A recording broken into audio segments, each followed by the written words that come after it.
Hello gardeners! If you live in a warm or mild winter climate, zones 8 and up, January is honestly one of the most powerful gardening months of the entire year, and most people never take advantage of it. In today's video, I'm showing you exactly what you should plant this month, what I'm planting here in my Florida garden and nursery, and how you can get a massive head start on spring. And to make things easy, I created a free printable January planting checklist. You can download this file linked below in the description. If you're new here, my name is Jara. I'm a lifelong gardener, permaculture designer, and owner of a seed and plant nursery in Orlando, Florida. I teach home gardeners how to grow more food with less stress using the exact plants and techniques I use in my own garden and nursery. If you want to grow along with me, many of the seeds and plants I mentioned are available on my website, jarasgarden.com. Let's talk about the strategy for January. There are basically two main goals.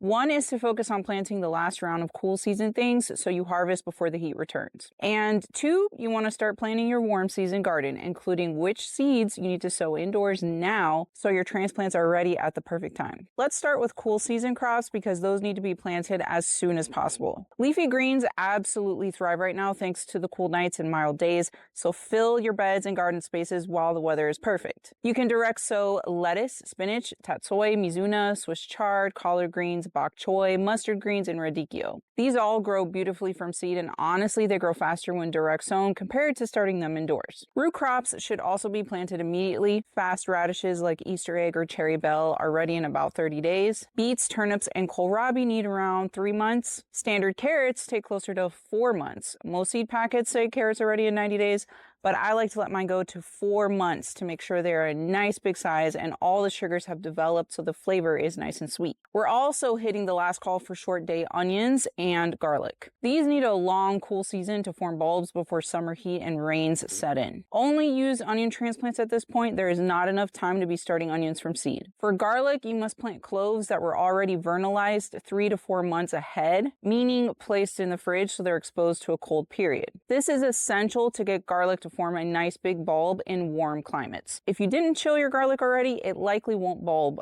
Elephant garlic, however, can be planted now with no vernalization required. Or direct sow seeds for any kind of bunching onion to get some sort of an onion flavored crop. The last root crop for warm winter climates is potatoes. Potatoes don't like growing in intense heat. If exposed to heat, it will cause the foliage to die back prematurely before the tubers under the ground have enough time to size up. I also highly recommend you choose early maturing varieties that are ready in under 80 days, just to make sure you harvest sooner rather than later. If you're in zones 10 and up, this month is your last chance to get onions, garlic, and potatoes into the ground. If you're zones 8 and 9, you still have a little bit more time. Now let's talk about warm season crops, starting with tomatoes, peppers, and eggplants. Hot climate gardeners have a special advantage. You can get these crops into the garden early and avoid a lot of pests and diseases. Tomatoes should be transplanted about 2 weeks before your last spring frost date, while peppers and eggplants should go in after your frost date since they're more sensitive to cold. To get your timing right, count backwards. Tomatoes need 6 to 8 weeks indoors to reach transplant size, and peppers and eggplants need about 8 to 12 weeks. In my garden, for example, my last frost is around February 8th, so I transplant tomatoes in mid-January. That means I sowed them indoors back in early December, and I started my peppers and eggplants even earlier in November. If you're behind on seed starting, just purchase transplants. No shame in that. Otherwise, calculate your frost date and start your seeds indoors now. I have full tutorials on how I start these seeds and I'll link them all below. Next are the cucurbits. This includes things like squash, cucumbers, and melons. For hot climate gardeners, the sweet spot is to direct sow cucurbit seeds about 2 weeks before your last spring frost date. They grow faster and stronger this way compared to starting them indoors in containers. Only cold climate gardeners with short, warm growing seasons need to start cucurbits indoors. This timing gives you a huge jump start on the season so you can harvest before heat, pests, and diseases get very intense. I still expect a few more cold fronts to roll into the area. Just cover the seedlings on cold nights with cardboard boxes, milk jugs with the bottom cut off, or these plastic cloches I got from Amazon. Just secure them with long landscape hooks so the cold front winds don't blow them off your plants. If you struggle a lot with pests and diseases or just want something beginner friendly, choose small sized cucurbits or those that mature early. The sooner they mature, the sooner you get to harvest before it's destroyed by pests or diseases. I recommend varieties like patty pan squash, delicata, gray zucchini, or white Lebanese zucchini. For winter squash, Seminole pumpkin, calabaza, and and Trombontina rapicante are absolute must-grow varieties for hot climate gardeners. For cucumbers, I start with market or pickling varieties like my favorite 201 cucumber, which is always the first to start producing in my garden, or Calypso or Boston for pickling cucumbers.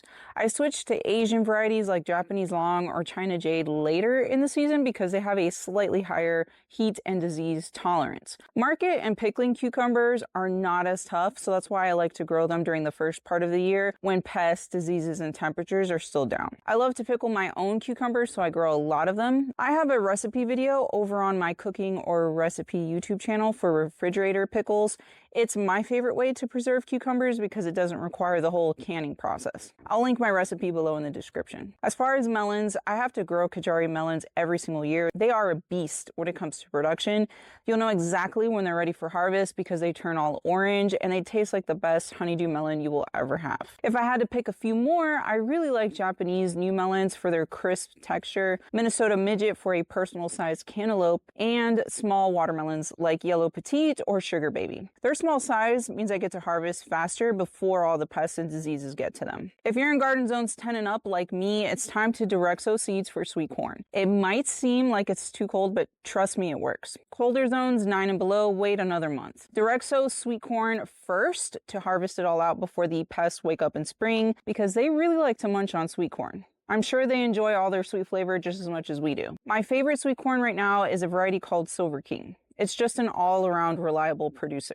I find that most herbs grow best during spring, fall, and winter if you're a hot climate gardener. They really struggle in high heat conditions. The game plan with herbs is to either direct sow seeds or transplant once you're past your last spring frost date. I'm starting tons of them from seed indoors so I can transplant next month once I'm past my last spring frost date, so just something to think about. I have a video tutorial showing my exact process and how I sow seeds for tons of herbs at once, which I will link below in the description. And let's not forget about flowers. They not only beautify the garden space, but they attract loads of pollinators to the garden, which help improve pollination and yields at harvest time. You can direct sow seeds once you're past your last spring frost date, or start sowing seeds indoors now to grow out your own transplants. Since we are going from mild temperatures to more hot as we progress into the new year, I like to start growing heat-tolerant flowers so they're already in place when the heat returns. Some of my favorites to attract pollinators include African blue basil, borage, Japanese buckwheat, Mexican sunflower, and any kind of salvia, sunflower, cosmos, or zinnias. I also like to plant tons of French marigolds because they release chemicals into the soil that can kill root knot nematodes. I particularly like to plant petite dwarf French marigolds as kind of a cover crop underneath vegetable crops that are susceptible to root knot nematodes.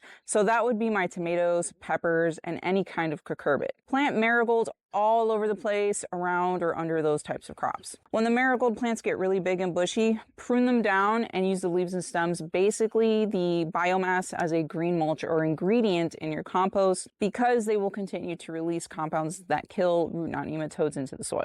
I have a whole series coming out about root knot nematodes, so more to come. I wanted to do something new for this year of 2026 to help you discover amazing crops you may have never grown before. So this year, every month, I'm hosting a Grow With Me challenge. Each month, I'll spotlight one very special variety from my seed shop, and you'll get an exclusive limited time discount code so you can grow it right along with me. The code will only be valid for that month, and it can't be combined with other offers. It's just a fun way for us to garden together and try something new as a community. For January, I chose one of my absolute favorite lettuces, Bronze Guard. I grew it for the first time last year and instantly fell in love with it. It's a loose leaf type of lettuce, which means you can harvest early and often instead of waiting for a full head to form. And the color is stunning, bright golden bronze leaves that glow in the garden and look beautiful on a plate. I'm direct sowing it now by sprinkling just a couple seeds every foot. It grows into a big, beautiful bronze rosette, and I always succession plant more so I can harvest it all through spring. It's not a well-known variety, but it really deserves more attention, which is why I chose it for this month's challenge. If you want to grow it with me, use code GROWJAN at checkout on my website to get 50% off your packet of Bronze Guard lettuce seeds. I'll put a link below so you can grab yours and join in on the challenge. I'm going to harvest this entire one just to kind of show you guys this beautiful lettuce right here. So I'm just going to pull it right out with its root and everything. And look at that, it's just so pretty. I'm definitely going to use this to make a salad for dinner tonight. January is one of the most exciting months of the gardening year for warm climate gardeners. The cool weather, low pest pressure, and huge planting windows set the foundation for your entire spring garden. I hope this guide helps you plan your January garden with confidence. If you enjoyed this video, please give me a big thumbs up. That helps out my channel more than you know. Consider subscribing so you don't miss any of my gardening tutorials. And let me know in the comments what you're planting this month, especially if it's something rare or unusual. For your next video, make sure you watch my squash growing guide. It walks you step by step from seed to harvest and covers my favorite early planting technique that lets you get bigger harvests before pests and heat arrive. Thanks for watching and happy gardening.